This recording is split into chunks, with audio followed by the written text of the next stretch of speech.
Lucy is a science fiction action film released in 2014. Welcome to Mystery Explorer. A woman gains psychokinetic abilities when a nootropic drug which improves cognitive function is absorbed into her bloodstream. This science fiction movie also shows what humans can do when they use the full potential of human brain. Movie begins with Lucy's boyfriend who does illegal work, asking her to take a suitcase and go to the hotel. In front, go to the reception, ask Mr. Jang to come down and give this suitcase to him. Lucy asking what's in the case, Richard saying it's some paperwork. Lucy wanted to see it but he says it's locked. Only Jang has the code. Lucy asks if he get paid to do this, he says yes. How much, she asks. He says $1,000. Lucy says $1,000 for delivering paperwork. She says she doesn't want to do it and leaves, but her boyfriend slipped handcuffs on her wrists, the other end on the suitcase. Lucy gets angry asking him to take this off her. He says her to go and she had no choice, so she goes inside. She says she wants to meet Jang. Some man comes, shoots Richard and takes her with them. She is shivering, pleading to let her go. Jang asks what's in the case. She says Richard gave me the case to give to you, that's all I know. He writes a code to open the case and goes out. Everyone guards themselves and asks her to open it. Seeing this, she asks what's inside. They say nothing dangerous. We don't trust Richard. She says she doesn't trust Richard either. She dated him for a week. She is forced to open it. She enters the code and opens the box. They ask her to describe the contents of the case. She says it's 4 plastic pouches filled with blue powder. They come and take a bit of it and give to someone. He takes it, takes very long breath in a weird way, then starts loudly laughing continuously. Seeing this, everyone smile and John shoots him. He offers her a job. She refuses, so a guy hits her face. She gets unconscious. When she wakes up, she finds that they have done some operation on her stomach. They come and give her some cloths to wear, then take her back to Jane. She asks what they did to her stomach. Someone says nothing, just a horizontal slit. You will be fine within a month. The scar is practically invisible. Thinking they might have taken out any organs, she says that she doesn't care about the scar. He says, rest assured we didn't harvest your organs or anything. We merely slipped a little package into your lower tummy. It's a drug that kids are going to love. She asks what it is. He says the scientific name is CPH4, which is not very cool from a sales point of view. 3 other guys are bought in, who also have the same drug package in their stomach. They give them passport and ticket, informing them they will be sent to a location where you will be taken in hand by our people. They will remove the packages, and you are free to go. He reminds them that if they try to warn or turn themselves to the authorities, we have the names and addresses of the families of every one of you. Their faces covered and moved to different locations. On the other hand, Professor Samuel Norman, who has done research on evolution and human brain, gives lecture on it. He says humans have changed this world by using only 10% of our cerebral capacity. He says that the only other species that uses brain better than us, as dolphins, they're very intelligent and uses 20% of its cerebral capacity, which allows it to have an echolocation system that is more efficient than any sonar invented by mankind. They did not invent sonar, they developed it naturally. He says the aim of cells is to have time by being immortal or reproduction. If the habitat is not sufficiently favorable or nurturing, the cell will choose immortality. On the other hand, if the habitat is favorable, they will choose to reproduce. So when they die, they hand down essential information and knowledge to the next cell. And so on, thus knowledge and learning are handed down through time. Lucy's face cover is removed. She finds herself in a room in front of 2 guys who chains her to a wall. One guy harasses her. She says she is not in the mood. He gets angry and beats her, then kicks several times to her stomach. Then other guy takes him outside and locks the door. Her stomach pains a lot, along with the drugs being leaked because of the kicks on her stomach. On the other hand, Professor Samuel says if we could access 20% of our brain's capacity, it would give us access to and control of our own body. A student asks what would be the next stage. He says it would be control of other people. For that we need control over 40% of our brain's capacity. Beyond that, we would have control over matter. Another student asks what if we use 100%? He says he have no idea. Since large quantity of this drug being released into her body, her brain is super active. She is able to use 20% of her brain's capacity. She picks the chair and sits calmly, showing no emotions. The guy comes back again wanting to have sex. Lucy, now knowing how to handle the situation, spreads her legs, indicating that she is ready. As he comes close enough, she beats him up, uses his belt to pull the table where he just kept the gun and keys, shoots him and gets out, shoots everyone in that place. Has the food left in the table, removes the bullet that she got hit by in the process, takes the weapons that she would need, and goes to a hospital. Since she has complete control of her body, she knows that there is a lot of drug left in the packet not yet released in the body. Wanting to remove it, gets inside a room where some doctors are operating on a patient. They ask her to get out. She sees the patient's condition, shoots the patient, telling them tumor had already invaded the cortex, meaning the patient couldn't survive. Anyway, she points gun to the doctor. She says that somebody put a bag of drugs in me, I need you to remove it, it's leaking. They do as she said. She takes his phone, calls her mom while they are removing the package at the same time. She says to her mom she feels everything. What do you mean? Her mom asks. She says space, air, vibrations, the people, the rotation of the earth, the gravity, the heat leaving her body, the blood in her veins, her brain, the deepest parts of her memory, the taste of her mom's milk. She also shares things happened when she was less than a year old. Her mom confused. She thanks her mom and dad for their love, says I love you, and cuts the call. They remove the package, all this while she is awake. She asks how much is left. He says 500 grams, and how long will it take for my body to eliminate the rest of it? To answer that, he asks what it is. She says CPH4. He looks at her. She asks to tell her about it. He explains pregnant women manufacture CPH4 in the 6th week of pregnancy in tiny quantities for a baby. It packs the power of an atomic bomb. It's what gives the fetus the necessary energy to form all the bones in its body. I'd heard they tried to make a synthetic version of it. I didn't realize that they'd succeeded. If it really is CPH4 in this quantity, I'm amazed you're still alive. Not for long. She says she gets out now using more than 20% of brain's capacity. She is able to see the inside of everything. Goes to the hotel, where Jang is, shoots the guards before even opening the doors. Jang's relaxing. She stabs in his hands.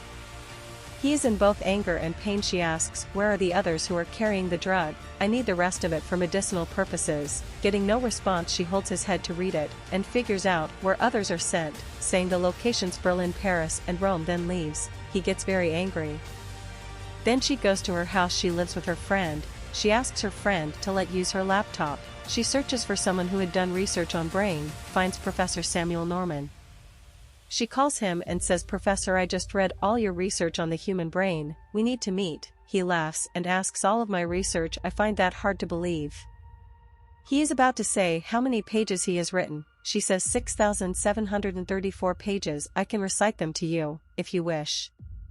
She appears in his TV. He is shocked. She says that she absorbed a large quantity of synthetic CPH4 that will allow her to use 100% of her cerebral capacity. Right now she is at 28%, and your theory on brain's capacity is true, and her cells are reproducing at a phenomenal speed. She will die soon, and will not live more than 24 hours. He asks, can you control your metabolism? She says yes. She says she can also start to control other people's bodies. She can also control magnetic and electric waves, just the basic ones like television, cell phone, radio. She don't feel pain, fear, desire. It's like all things that make us human are fading away.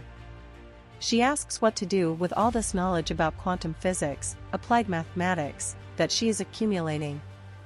Professor says to pass it on because that is the purpose of any cell, to pass on what it has learned. She says she will reach his house in 12 hours. The news spreads that a woman has shot a patient in hospital, and police are hunting for her. She changed her looks in matter of a second. She contacts a local police captain, Pierre Del Rio, saying she have important information about a group of drug traffickers, and needs to speak with someone with position of authority. He says, you're lucky, there's no one with more authority in this office than me. But let's start at the beginning. What is your name? She says, listen up, Pierre Del Rio, get off your desk, sit in your chair, pick up the red pen to the left of you, and take down everything I say. Seeing that she knows everything, he looks for cameras. She says, there are no cameras. Hurry up, I've no time to waste. He does as she said. She says she's going to be sending you the details of 3 people about to arrive in Europe. Each one is carrying a kilo of drugs. I need you to arrest them and collect the substance. I'll need it for later. They are in form of powder hidden in plastic pouches inside their intestines. A police dog starts to bark at her. She makes an eye contact and it gets quiet, showing us more of her abilities. The call ends. She flies to Paris. Different police team goes to each location, find and catch all 3 of them, and secure the drug package. Jang's men see all this but unable to do anything. They leave. While going to Paris, she consumes a sip of champagne and starts to disintegrate as her cells destabilize. She runs to the restroom to stop disintegrating. She consumes more of the drug. She recovers, then start to just explode. She wakes up and finds herself to be in a hospital. A nurse notices that she woke up, rushes and informs to the police and the doctor who treated her. They go to see her. She gets out. They ask her to not move. She wants to talk to him alone, so she makes everyone unconscious. Then all the bullets from his gun drops off automatically. She asks about the package and where they are. He says they're safe here in Paris. They will be safer in my hand, she says. The three men are taken to a hospital to remove the drugs. Jang's men find the location. Meanwhile, he says what she did back there freaked him out. Do I need to be worried? She says no. Then she listens to what Jang's up to, that is to collect the drugs. While she is driving to reach the hospital, we see some cool scenes as the police in charge go out of the room. Jang's men get in, shoot other policemen. They extract drug from two of them, and that policeman who went out comes in. He gets shot. The third guy runs, but they shoot him too. Lucy reaches the hospital. He tells his men to kill her and leaves, but is unable to go out. There is an invisible wall in front of him, all their weapons sticking to the wall. Then they too are unable to move as Lucy walks and takes the case, collects the third package. Seeing all this, Del Rio says, I am not sure I could be of any help to you. She says yes you are. For what? She says a reminder. They head to meet Professor Norman. Jang sees them leaving and follows them. Lucy calls Professor, saying she is in Paris. He says he is in university and informed about her to few of his colleagues to discuss her case. They're top minds in their fields and very trustworthy. She says I trust you. He asks can you meet us at the university, but she have already reached and enters the room. He starts to introduce his colleagues to her. She says she knows everyone. Jang's men arrive to the university. He says to Jang that 5 men are down at hospital and there are 25 men left with him, saying she's a witch. Jang says he knows that and wants to kill her himself. She knows that they are coming here, so she says, Del, that some men are coming. Can you secure the room? I need to stay focused. Sure, he says, handing off the suitcase and leaves the room. There are police coming to that spot along with Jang's men, preparing to attack. Lucy shares the knowledge that she has gathered, saying that humans consider themselves unique, so they've rooted their whole theory of existence on their uniqueness. One is their unit of measure, but it's not all social systems we put into place are a mere sketch. 1 + 1 = 2, that's all we've learned, but 1 + 1 has never equaled 2. There are in fact no numbers and no letters. We've codified our existence to bring it down to human size to make it comprehensible. We've created a scale so that we can forget its unfathomable scale. Professor Norman asks if humans are not the unit of measure and the world isn't governed by mathematical laws, what governs all that? She explains with an example of car speeding down the road. If we speed up the image infinitely, and the car disappears, asking what proof do we have of its existence, saying that time gives legitimacy of its existence.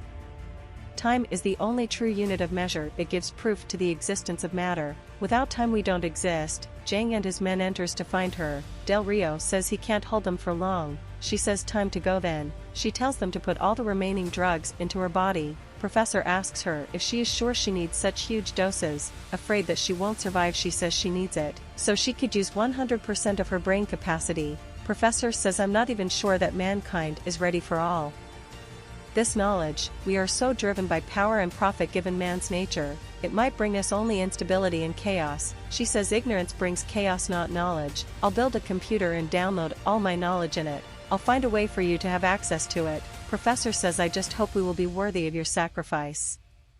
Meanwhile there is firing between the Jang's men and the police. The drugs are injected in her body. She gains more power, and a black matter which extends her body starts to consume all electric devices in the room. Then everything she makes a supercomputer. She time travels, visits different places in time, also meets the first human ancestor, who is also named Lucy. She touches fingertips with her, then goes all the way to the beginning of time, and witnesses the Big Bang. Meanwhile Jang enters the lab and points a gun at Lucy's head. He shoots, but by then Lucy has reached 100% of her brain capacity, and disappears, moving into the space-time continuum. Only her clothes in the black supercomputer are left behind. Del Rio enters and fatally shoots Jang. Norman takes a black flash drive offered by the supercomputer, after which it disintegrates. Del Rio asks Norman where she is, immediately after which Del Rio's cell phone sounds. and he sees a text message, "I am everywhere." Lucy's voice is then heard stating, "Life was given to us a billion years ago, now you know what to do with it." The story ends. Thanks for watching, and I hope you all liked this movie, and tell me any movie that you want me to explain.